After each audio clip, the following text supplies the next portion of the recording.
இயேசுவில் பிரியமான சகோதர சகோதரிகளே, இன்று பொதுக்காலம் 17ஆம் ஞாயிறு வழிபாட்டிலே பங்கெடுத்துக் கொண்டிருக்கிறோம். இன்றைய மறைவுரைக்கு செல்வதற்கு முன்பாக இன்றைக்கு நற்செய்தி வாசகம் பொதுவாக மார்க்கு நற்செய்தியிலிருந்து நாம் படித்து கொண்டு வருகிறோம். இன்றைக்கு யோவான் நற்செய்திக்கு நாம் சென்றிருக்கிறோம் என்பதை நினைவுபடுத்த விரும்புகிறேன். இன்றிலிருந்து வருகிற 5 வாரங்கள், 5 ஞாயிற்றுக்கிழமைகள் நாம் யோவான் நற்செய்தியிலிருந்து படிக்கப் போகிறோம். மார்க்கு நற்செய்தியிலிருந்து நாம் படித்து கொண்டு வந்தோம். சில வாரங்களாக நாம் என்ன படித்தோம் என்றால், இயேசு சொந்த ஊரில் புறக்கணிக்கப்படுகிறார். மார்க்கு நற்செய்தி 6ஆம் அதிகாரம், அதில் இருந்து 6ஆம் அதிகாரத்தையும் நாம் படித்து கொண்டு வந்தோம்.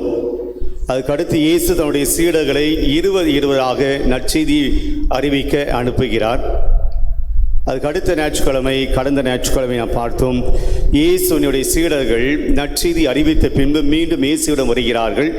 தாங்கள் செய்தவை போதித்தவையெல்லாம் இயேசுவிடம் அறிவிக்கிறார்கள். இயேசு சொல்கிறார், தனிமையான இடத்துக்கு போங்கள், ஓய்வெடுங்கள் என்று சொல்கிறார்.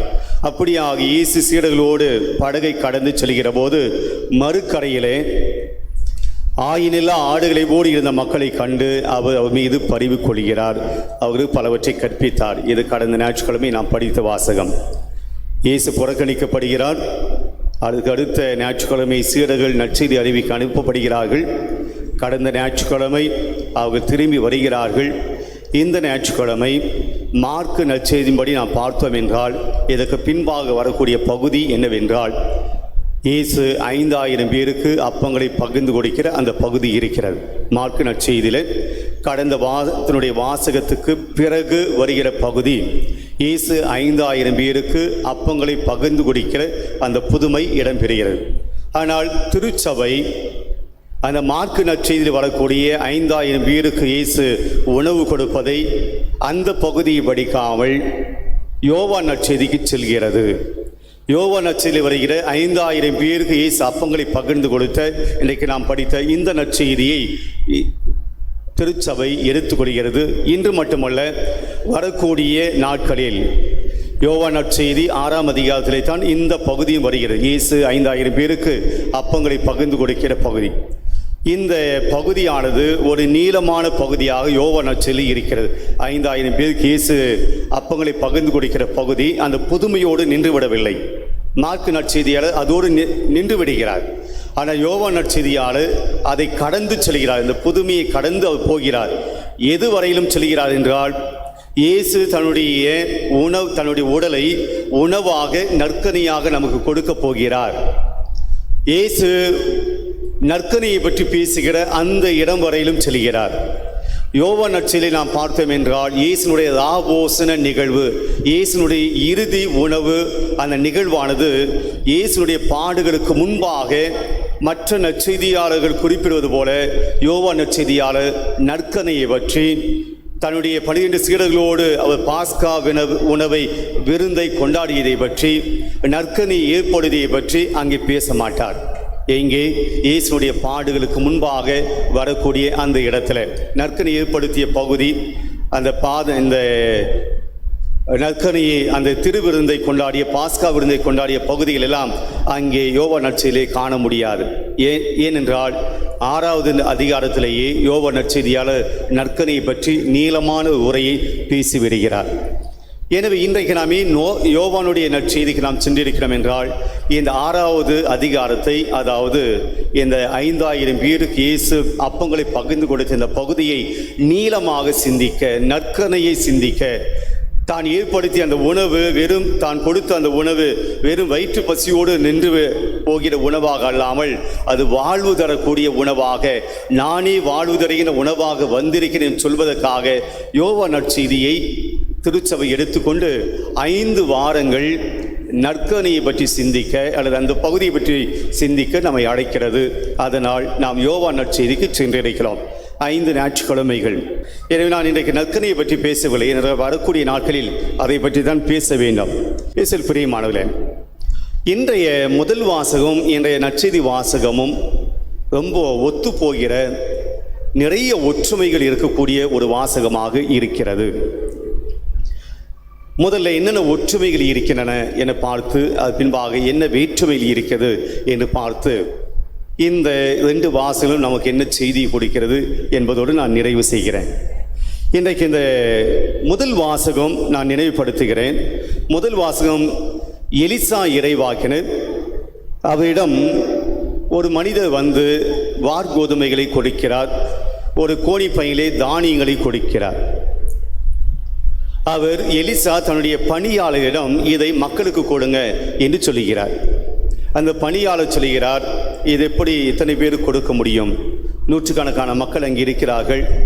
இந்த கொஞ்சம் கோதுமை எப்படி எல்லாருக்கும் கொடுக்க முடியும்? ஆனால் எலிசா சொல்லுகிறார், போய் கொடு, எல்லாருக்கும் பகிர்ந்து கொடு என்று சொல்கிறார். பகிர்ந்து கொடுக்கிறார். எல்லோரும் சாப்பிட்ட பின்பு அங்கே மீதி இருக்கின்றன, அப்பங்கள் மீதி இருக்கின்றன. இது முதல் வாசகத்திலே வந்த செய்தி. நற்செய்தி வாசகம் நாம் ஏற்கனவே சொல்லி இருக்கிறேன். இயேசு 5 அப்பங்கள் 2 மீன்களையும் பகிர்ந்து கொடுக்கிறார். 12 கூடைகள் நிறைய மீதி இருக்கிற அப்பங்கள் இருக்கிறார்கள். 2 வாசகமும் இன்றைக்கு நமக்கு முதல் வாசகம் நற்செய்தி வாசகமாக கொடுக்கப்பட்டிருக்கிறது. முதலில் இருக்கக்கூடிய ஒற்றுமைகளை பார்ப்போம். 2 வாசகத்திலும் இருக்கக்கூடிய ஒற்றுமைகள். 2 வாசகத்திலையும் உணவு என்பது, இந்த உணவை யாரோ ஒருவர் வந்து கொடுக்கிறார். எலிசாவிடம் வந்து பாகால் சலிசாவை சார்ந்த ஒரு புதிய மனிதர், அன்றைக்கு வாசகத்தில் அப்படிதான் படித்தோம்.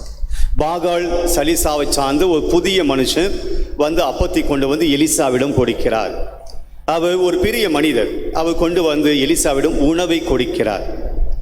இங்கே புதிய ஏற்பாட்டிலே நற்செய்தியில ஒரு மாணவன், ஒரு சிறுவன் தன்னிடம் இருக்கின்ற உணவை கொண்டு வந்து கொடுக்கிறான்.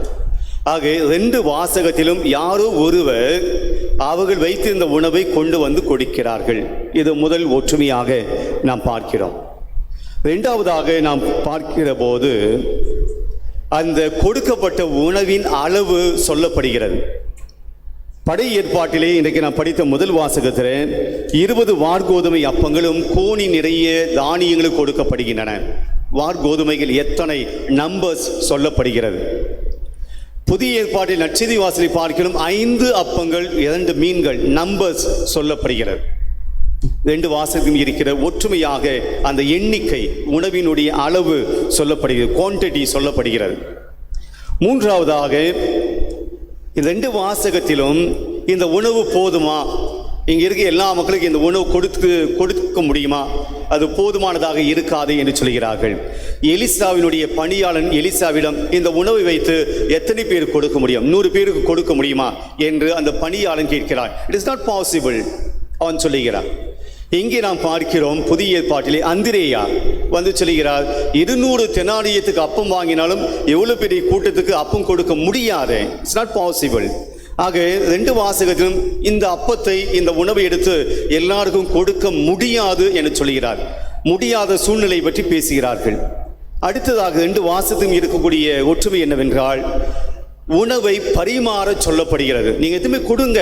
எலிசா சொல்கிறார், முதலில் நீ கொண்டு போய் எல்லாருக்கும் கொடு, உணவை பரிமாறு என்று சொல்கிறார். இங்கு இயேசு கூட சொல்கிறார், எல்லோரும் அமர சொல்லுங்கள், எல்லோரும் அமர வைத்து இதை கொண்டு போய் கொடுங்கள் என சொல்கிறார். உணவு பரிமாற சொல்லப்படுகிறது.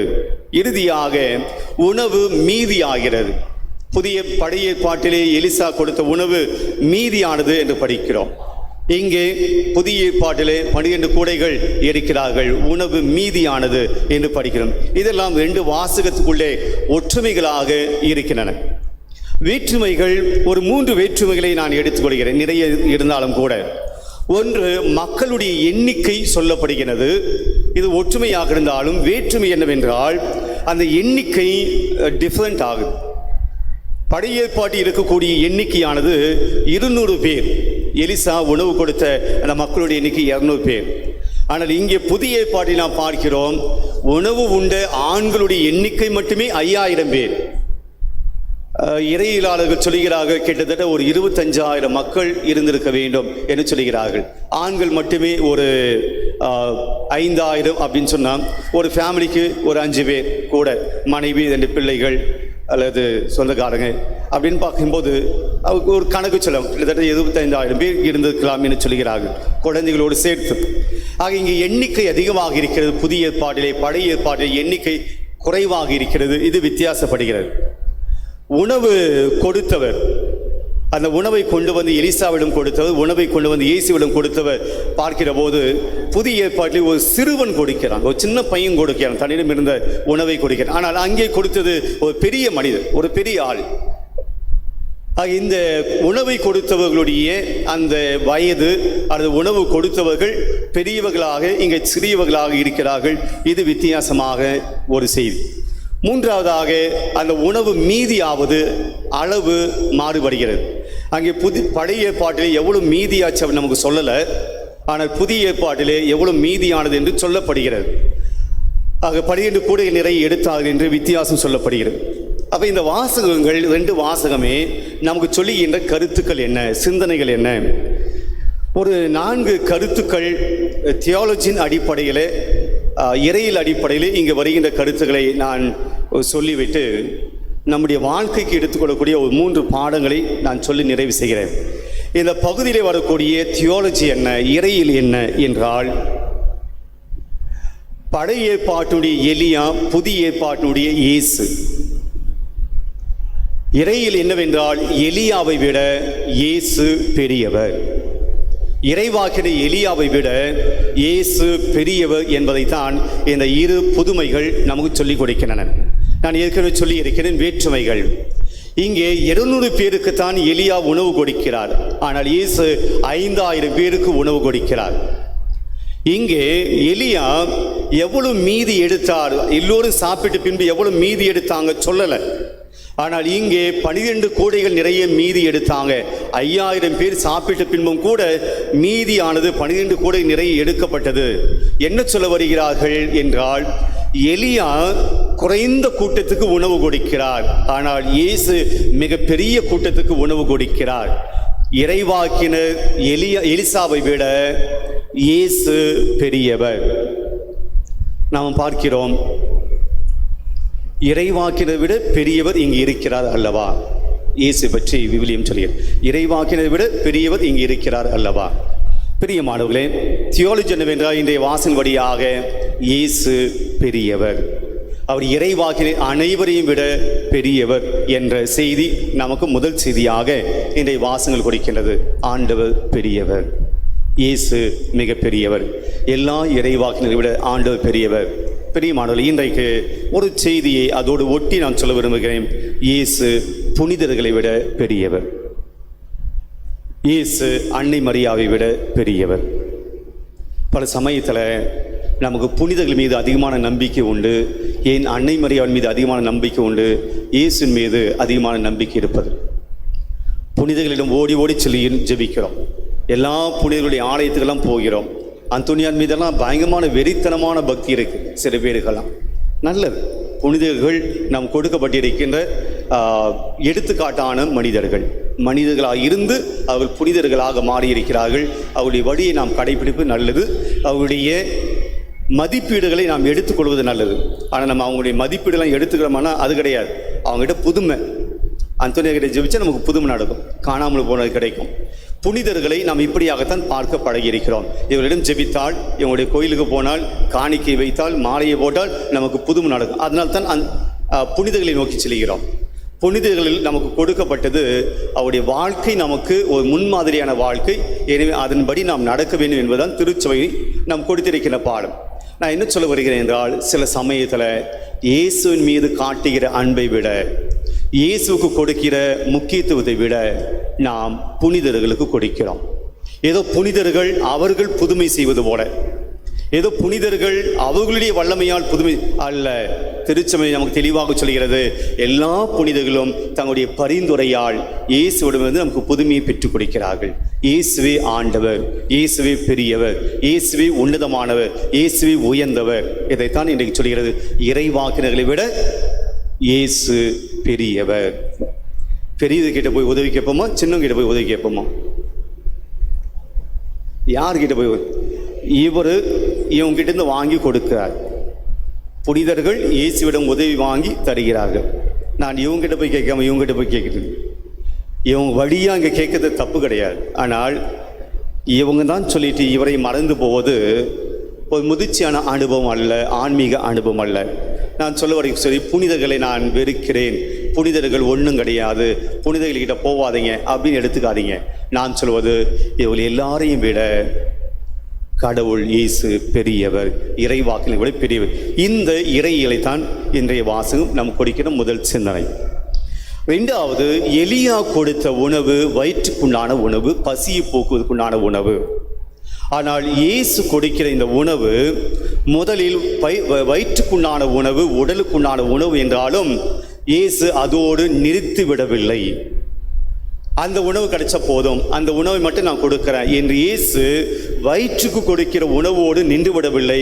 மாறாக இந்த வயிற்றுக்குண்டான உணவை கொடுத்த பின்பு அவர் இதைவிட மேலான உணவு உண்டு என்பதை அவர் சொல்ல வருகிறார். நற்கனியை பற்றி பேசுகிறார். எலியா நற்கனை பற்றியெல்லாம் பேசவில்லை, ஆனால் இயேசு நற்கனையை பற்றி பேசுகிறார். ஆக இறையில் என்ன தியோலஜி என்னவென்றால், இந்த வயிற்றுக்குண்டான உணவை விட ஆன்மீக வாழ்வுக்குண்டான உணவு பெரியது.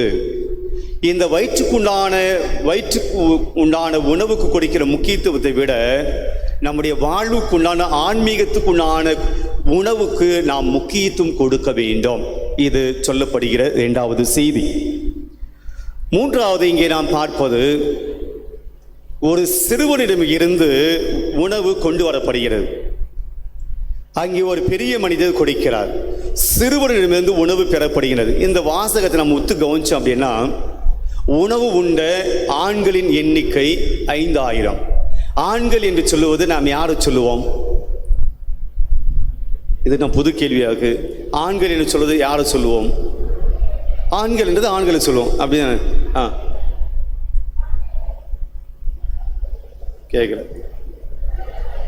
குடும்ப தலைவனா ஆண் இல்லையா? என்னங்க அது, கல்யாணம் பண்ணிக்கலாம் ஆண் இல்லையா? வயது 18 வயது ஆன ஒரு அடல்ட், அவர்களை ஆண்கள் சொல்லுவோம். இவன் ஆண் பையனாக இருந்தாலும் அவன் சிறுவனாக இருந்தால் அவனை இன்னும் சொல்லுவான் பையன், சிறுவன் என்று சொல்லுவோம். உணவு உண்ட ஆண்களுடைய எண்ணிக்கை என்று சொல்கிற போது சிறுவர்களை கணக்கில் எடுத்துக்கொள்ளவில்லை. பையன்கள் எல்லாம் கணக்கு எடுத்துக்கல, ஆண் பசங்க, ஆண் பிள்ளைகள், அவர்களை கணக்கில் எடுத்துக்கொள்ளவில்லை. ஆக ஆண்கள் உணவு உண்ட ஆண்களுடைய எண்ணிக்கை 5000 சொல்கிற போது வளர்ந்த பெரிய ஆண்களுடைய எண்ணிக்கை மட்டும் சொல்லப்படுகிறது. அப்ப பெண்கள் விடப்படுகிறது, சிறுமிகள் விடப்பட்டார்கள், சிறுவர்கள் விடப்பட்டார்கள். அவங்களும் கணக்கு கிடையாது. ஆம்பளை பசங்க, சின்ன பசங்க கணக்கில் கிடையாது. பெரிய ஆட்கள் மட்டும்தான் 5000 பேர். ஆனால் உணவு கொடுத்தவன் யார் என்றால் சின்ன பையன். புரியுதா சொல்லுது? உணவு கொடுத்தவன், இயேசுவிடம் கொண்டு போய் உணவு கொடுத்தவன் சின்ன பையன், பெரிய ஆம்பளை கிடையாது, பையன். ஆனால் உணவு சாப்பிட்டது யாருன்னா பெரிய ஆண்கள். உணவு கொடுத்த சின்ன பசங்க கணக்கு கிடையாது, சாப்பிட்டவங்க பெரிய ஆண்கள், அவங்க கணக்கு. யூத சமூகம் என்ன சொல்கிறது என்றால், அவர்களுடைய கணக்கிலே ஆண்கள் தான் இருக்கிறார்கள், அவங்க தான் முக்கியம். ஆண்கள் தான் கணக்கில் எடுத்துக்கொள்ளப்படுவார்கள், பெண்கள் கணக்கில் இல்லை, சிறுவர்கள் கணக்கில். அது பொம்பளை பொண்ணா இருந்தாலும் சரி, ஆம்பளை பையனா இருந்தாலும் சரி, கணக்கில் கிடையாது. நான் என்ன சொல்ல வருகிறேன் என்றால், உணவு கொடுத்தவன் சிறு பையன், ஆனால் உணவு உண்டவர்களுடைய கணக்கிலே சிறுவர்கள் வரவில்லை. இயேசு தன்னுடைய மீட்பு பணியில, இறையாட்சி பணியில கணக்கில் அடங்காத சிறுவனையும் சேர்த்துக் கொள்கிறார். கணக்கில் எடுத்துக்கொள்ளாத, கணக்கில் வராத சிறுவனையும் தன்னுடைய பணிக்காக எடுத்துக்கொள்கிறார். அவனிடம் இருந்து 5 அப்பங்களையும் 2 மீன்களையும் வாங்கிக் கொள்கிறார். ஆக கடவுளுடைய மீட்பு திட்டத்தில் இவர்கள் தான் என்று ஒரு தகுதி யாருக்கும் கிடையாது. கடவுளுடைய இறையாட்சி பணியில இவர்கள் தான் இறையாட்சி பணி செய்யணும், இவங்க வயசு, இவங்க தான் இறையாட்சி பணி செய்யணும். குருக்கள் இவங்க தான் இறையாட்சி பணி செய்ய வேண்டும், துறவிகள் இவங்க தான் இறையாட்சி பணி செய்ய வேண்டும். நமக்கு இறையாட்சி பணிக்கு நமக்கு சம்பந்தம் கிடையாது. அல்ல, இறையாட்சி பணி என்பது எல்லோருக்கும் சொந்தமானது, எல்லோரும் செய்ய வேண்டிய கடமை. எனவே சிறுவனையும் அந்த புதுமையிலே இடம் அளிக்கிறார். சிறுவனிடம் இருந்து அந்த உணவை பெறுவதன் வழியாக இறையாட்சி அமைக்கின்ற பணியிலே எல்லோருக்கும் பங்கு உண்டு. இதுதான் இறையியல். அப்போ நாம் எல்லோருக்கும் இறையாட்சி பணியை அமைப்பதில் நமக்கு கடமை உண்டு. நாங்கள் சின்ன பசங்க, நாங்கள் பெரியவர்கள், நாங்கள் ஆண்கள், நீங்கள் பெண்கள், நீங்கள் குருக்கள், நாங்கள் பொதுநிலை அல்ல. இறையாட்சி அமைப்பது எல்லோருடைய கடமை என்ற செய்தி நமக்கு சொல்கிறது. இறுதியாக இங்கு இருக்கிற தியாலஜி என்னவென்றால், இறைவன் கொடுக்கிற போது அவர் கிள்ளி கொடுப்பதில்லை, அள்ளி கொடுக்கிறார். கணக்கு பார்த்து கொடுப்பதில்லை, அவர் எப்போதுமே அளந்து கொடுப்பதில்லை, அவர் அளவுக்கு அதிகமாகவே கொடுக்கிறார். இறைவன் எப்போதுமே ஜெனரஸ், ஒரு தாராளம் நிறைந்தவர் ஆண்டவர். அவர் கணக்கு பார்த்து கொடுக்கிறது கிடையாது. ஆக இங்கே மீதி ஆகிறது, அப்பங்கள் மீதி ஆகின்றன. ஷேரிங் முடிந்த பின்பு, பகிர்ந்தளித்தல் முடிந்த பின்பு இறைவன் மீதியை எடுக்கிறார். கடவுள் எல்லோரும் வயிறு நிறைய சாப்பிட்ட பின்பு மீதி எடுக்கிறார். அப்படின்ற கடவுள் ஒன்றும் இல்லாத நிலையில் இருந்தும் கூட அவரால் தாராளமாக கொடுக்க முடியும், அளவுக்கு அதிகமாக கொடுக்க முடியும். பிரியமானவர்களே, இந்த விஷயங்கள் எல்லாம் ஒரு தியாலஜியாக நாம் பார்க்கிறோம். இயேசு எலியாவை விட பெரியவர், எல்லாரையும் விட இயேசு பெரியவர். இயேசு கொடுக்கிற உணவு வயிற்றுக்குண்டான உணவு அல்ல, அவர் வாழ்வுக்குண்டான உணவு கொடுக்கிறார். இயேசு இறையாட்சி பணியிலே எல்லோரையும் சேர்த்து கொள்கிறார். நான்காவது, இறைவன் அளந்து கொடுக்கிறவர் அல்ல, அளவுக்கு அதிகமாக கொடுக்கக்கூடியவர். இந்த வாசங்கள் நமக்கு சொல்லுகிற செய்தி இதுவாக நான் பார்க்கிறேன். இப்போ நம்முடைய வாழ்க்கை பாடத்துக்கு வருகிறோம். ஒரு 3 செய்திகளை நம்முடைய வாழ்க்கைக்கு எடுத்துக்கொள்ள முடியுமா? அந்த பையன் கொடுத்தது 5 அப்பங்கள் 2 மீன்கள், ரொம்ப சின்னது. 5000 ஆண்கள் சாப்பிடக்கூடிய ஒரு இடத்துல 5 மீனும் 5 அப்பமும் 2 மீனும் ரொம்ப சின்ன ஒரு குவான்டிட்டி, அளவு. ஆனால் என்ன நடக்கிறது என்றால், எல்லோரும் சாப்பிட்டு முடித்த பின்பு 12 கூடைகள் எடுக்கிறார்கள். சிறியது பெரிதாக மாறுகிறது, சிறியது பெரியதாக மாறுகிறது. இதுதான் நம்முடைய வாழ்வுக்கு இறைவன் தருகிற முதல் பாடம். பிரியமானவர்களே, வாழ்க்கையிலே எடுத்த மாத்திரத்திலேயே யாரும் பெரிய ஆளாக மாறிவிடுவது இல்லை. எடுத்த மாத்திரத்திலே யாரும் சாதனையாளர்களாக வந்து விடுவதில்லை. எடுத்த முதல் வெற்றி மிகப்பெரிய வெற்றியாக மாறுவது இல்லை. வாழ்க்கையில் முன்னேற வேண்டும், வாழ்க்கையில் ஒரு பெரிய நிலைமைக்கு வர வேண்டும், வாழ்க்கையில் ஒரு உயர்ந்த நிலைக்கு வர வேண்டும் என்றால் சின்ன சின்ன முயற்சிகள் அவசியம் தேவை. வாழ்க்கையிலே மிக பெரிய சாதனைகளையும் சாதித்தவர்கள் அவர் சின்ன முயற்சியிலிருந்து தான் தொடங்கினார்கள். அப்போ இன்றைக்கு நம்முடைய வாழ்க்கையில நாம் பெரிய ஒரு நிலைக்கு வர வேண்டும் என்றால், உயர்ந்த நிலைக்கு வர வேண்டும் என்றால், வாழ்க்கையிலே முன்னேற வேண்டும் என்றால் நாம் பெரிய முயற்சிகளை அப்படியே தொடங்க முடியாது. சின்ன சின்ன காரியங்களிலே நாம் நம்முடைய கவனத்தை செலுத்த வேண்டாம். தோல்விகள் வருகின்றன, ஏமாற்றங்கள் வருகின்றன, உடனடியாக நம்முடைய முயற்சிகளை விட்டு விடுகிறோம்.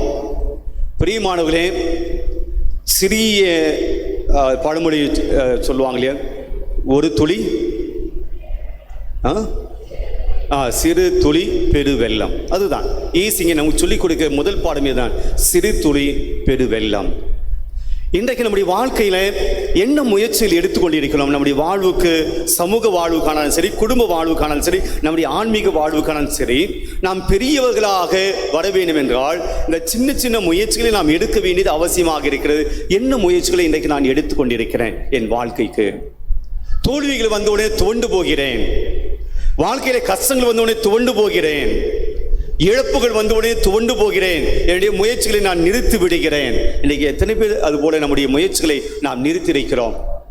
நல்ல சில விஷயங்களை நாம் எடுப்போம், சில காரியங்களை எடுப்போம், சில தொழில்களை எடுக்க முயற்சி எடுப்போம், சில பிஸ்னஸ் எடுக்க முயற்சி எடுப்போம், சில புது முயற்சி எடுப்போம். ஆனால் ஏதோ ஒரு தோல்வி, ஏமாற்றம் வந்தவுடனே நாம் துவண்டு போகிறோம். பிரியமானவர்களே, இயேசு நமக்கு சொல்லிக் கொடுக்கிறார், முயற்சி செய்து பார். சின்ன சின்ன முயற்சிகள் தான் உன்னை பெரிய மனிதனாக மாற்றுகிறது. ஆனால் சிறிய முயற்சிகள் பெரிய வெற்றியாக மாற வேண்டும் என்றால் இங்கே ஒன்று நடக்கிறது. அது என்னவென்றால், அந்த 5 அப்பங்களும் 2 மீன்களும் அது இயேசுவிடம் கொடுக்கப்பட்டது. சிறுவன் அதை தனக்கே வைத்துக் கொண்டு அவனை 5000 பேருக்கு அப்பங்களை கொடுக்க முயற்சி எடுத்திருந்தால் அது நடந்திருக்காது. அப்ப என்னுடைய முயற்சிகள், என்னுடைய சிறு சிறு முயற்சிகள் எல்லாம், சிறு காரியங்கள் எல்லாம் நான் எந்த அளவுக்கு அதை கடவுளோடு ஒப்பு கொடுத்து, கடவுளுக்கு ஒப்பு கொடுத்து, கடவுளுக்கு அர்ப்பணித்து என் முயற்சிகளிலே கடவுளுடைய துணையை நான் நாடுகிறேன் என்பது மிக முக்கியமானது. நாம் எடுக்கக்கூடிய முயற்சிகள் வெற்றியாக வேண்டும் என்றால் உங்கள் முயற்சியில் ஆண்டவர் இருக்க வேண்டும். இதுதான் செய்தி. நம்முடைய திறமை வைத்து நாம் செய்கிறோம், நம்முடைய பலத்தை வைத்து நாம் செய்கிறோம், நம்முடைய அறிவை வைத்து நாம் செய்கிறோம், நம்முடைய அனுபவத்தை வைத்து செய்கிறோம். பல பேருடைய வாழ்க்கையில மிகப்பெரிய தோல்விகள் அடைந்திருக்கிறார்கள். அவருடைய அனுபவம், அவருடைய அறிவு, அவருடைய திறமையை மட்டும் வைத்து செய்ததனால் பல வாழ்க்கையில பல பேர் தம்முடைய முயற்சிகளில் பெருந்தோல்வி அடைந்திருக்கிறார்கள். ஏன் இதில் நாமும் ஒருவர் கூட இருக்கலாம். கடவுளை சேர்க்காம, கடவுளுடைய உதவி கேட்காம, கடவுளுடைய ஒத்துழைப்பு இல்லாம, கடவுள்கிட்ட ஜெபம் பண்ணாம என் சொந்த முயற்சியில் நான் எடுக்குன்னு சொல்லி தோத்து போன அனுபவங்கள், தோல்வி அடைந்த அனுபவங்கள் நமக்கும் இருக்கும். பிரியமானவர்களே, இந்த 5 அப்பத்தையும் 2 மீன்களையும் அந்த சிறு மாணவன் தானாக வைத்து எல்லோருக்கும் உணவு கொடுக்க முடியல. ஆனால் அது எப்போது இயேசுவிடம் அவன் கொடுத்தானோ அதை ஆண்டவர் பெரிதாக்குகிறார். பிரியமானவர்களே, இன்னைக்கு உங்களுடைய வாழ்க்கை சிறிதாக இருக்கலாம், உங்களுடைய தொழில் சிறிதாக இருக்கலாம், உங்களுடைய படிப்பு சிறிதாக இருக்கலாம், நீங்கள் வாங்குகிற சம்பளம் சிறிதாக இருக்கலாம், உங்களுடைய வருமானம் சிறிதாக இருக்கலாம், உங்கள் குடும்ப சூழ்நிலை சிறிதாக இருக்கலாம். நீங்கள் உங்களை ஆண்டவரோடு ஒப்புக் கொடுங்கள், அவர் உங்களை பெரிதாக மாற்றுவார். அவர் உங்களுக்கு மிகப்பெரிய சாதனைகளை செய்வார், மிகப்பெரிய அற்புதங்களை செய்வார். உங்களை ஆண்டவரிடம் ஒப்புக் கொடுங்கள், உங்கள் முயற்சிகளை ஆண்டவரிடம் ஒப்புக் கொடுங்கள். தினந்தோறும் நீங்கள் எடுக்கிற முயற்சிகளை ஆண்டவருடைய கரத்தில் வைத்து தொடங்குங்கள், அதை ஆசீர்வாதமாக மாற்றுவார். சிறியது பெரியதாய் மாறும், ஆண்டவர் மாற்றி காட்டுவார். 2வது, இன்றைக்கு வாழ்க்கைக்கு தருகிற செய்தி என்னவென்றால், அந்திரேயா வந்து இயேசுவிடம் சொல்லுகிறார். அங்கே எலிசாவிடம் எலிசாவுடைய பணியால் வந்து சொல்லுவான், இது எப்படி முடியும்? 200 பேருக்கு கொடுக்க முடியுமா? இங்கே வந்து 200 தெனாரியத்தை வைத்து வாங்கினாலும் எல்லாருக்கும் கொடுக்க முடியாது. அந்திரேயாவினுடைய பதிலும் அங்கே எலிசாவினுடைய பணியாளுடைய பதிலும் முடியாது. It's not possible, impossible. வாழ்க்கையில் நம்முடைய பலவிதமான தோல்விகளுக்கு காரணம் நாமே முடிவு செய்கிறோம், முடியாது. என் வாழ்க்கையினுடைய பின்னடைவுக்கு, தோல்விக்கு நான் முடிவெடுக்கிறேன், முடியாது. எனக்கு நம்மால் முடியாத காரியங்கள் மற்றவர்களால் முடிந்திருக்கின்றன. நீங்கள் செய்ய முடியாத காரியங்கள் மற்றவர்கள் உங்களுக்கு முன்பாக செய்து முடித்திருக்கிறார்கள். என்னால் படிக்க முடியாது, ஆனால் இன்னொருத்தர் படித்து முடிச்சிருக்கான். என்னால் செய்ய முடியாது, ஆனால் இன்னொருத்தர் செஞ்சிருக்கான். என்னால் இந்த அளவுக்கு வர முடியாது, ஆனால் இன்னொருவன் வந்திருக்கிறான். நீங்கள் எதை முடியாது என்று சொன்னீர்களோ அதை அடுத்தவன் முடித்து வைத்திருக்கிறான். அவனும் மனுஷன் தானே. பெரியமானவர்களே, வாழ்க்கையிலே பல காரியங்கள் முடியாது என்று சொல்லி நாம் பின்வாங்கியதால் நாம் வாழ்க்கையில் முன்னுக்கு வர முடியாமல் போயிருக்கிறோம். அந்திரேயாவை போல முடியாது. ஆனால் இயேசு சொல்கிறார், முடியும். It is possible. பெரியமனே, வாழ்க்கையில எல்லா காரியங்களும் முடியாதுன்னு நாம் விலைக்கு வைக்கிறோம். முடிந்ததை கூட முடியாது என்று சொல்வது முட்டாள்தனம். முடிந்ததை கூட முடியாது என்று விலைக்கு வைப்பது முட்டாள்தனம். எப்போது முடியாததையும் என்னால் முடியும் என்று நம்பி வாழ்க்கையில் நாம் முயற்சிக்கிறோமோ அப்போது நாம் வெற்றியாளர்களாக மாறுகிறோம். உலகத்தினுடைய வரலாற்றிலே சாதனையாளர்களுடைய வாழ்க்கை நாம் படித்து பார்த்தோம் என்றால் பல பேர் முடியாத காரியங்களை முடிந்ததாக மாற்றியிருக்கிறார்கள். ஒரு காலத்தில் ஃப்ளைட்லலாம் போமா என்று யாருக்குமே நம்பிக்கை கிடையாது. ஃப்ளைட்டெல்லாம் ஒன்று யோசித்து இன்னைக்கு அமேசானுடைய ஃபவுண்டர் விண்வெளிக்கு டூருக்கு போயிட்டு வராரு. டூருக்கு பிரியமானவர்களே, யாரோ 2 பேர் ஃப்ளைட் சகோதரர்கள், ரைட் சகோதரர்கள் 2 பேர் நினைச்சாங்க முடியும், இன்னைக்கு முடிந்தது. பிரியமானவர்களே, அவர்கள் மனுஷங்களாம். இன்னும் சொல்ல போனால் ரொம்ப பெரிய படித்தவங்களாம் கிடையாது, அன்றைக்கு சாதாரணமான படிப்பு தான். ஆனால் ஏன் முடியாது? ஒரு பறவை பறக்க முடிகிறதால் மனிதனால் ஏன் பறக்க முடியாது? மனிதனுக்கு இறக்கைகள் இல்லை, ஆனால் கைகள் இருக்கின்றன, கால்கள் இருக்கின்றன, அறிவு இருக்கிறது. ஏன் முடியாது? ஒரு பறவையால் செய்ய முடிந்ததை ஏன் மனிதனால் செய்ய முடியாது? முடியும். இன்னைக்கு முடித்து காட்டியிருக்கிறார். அதுபோல் பல விஷயங்களை சொல்லலாம். பிரியமானவர்களே, உங்களுக்கு முன்பாக இன்னொரு மனிதனால் செய்ய முடிந்ததை உன்னால் ஏன் செய்ய முடியல?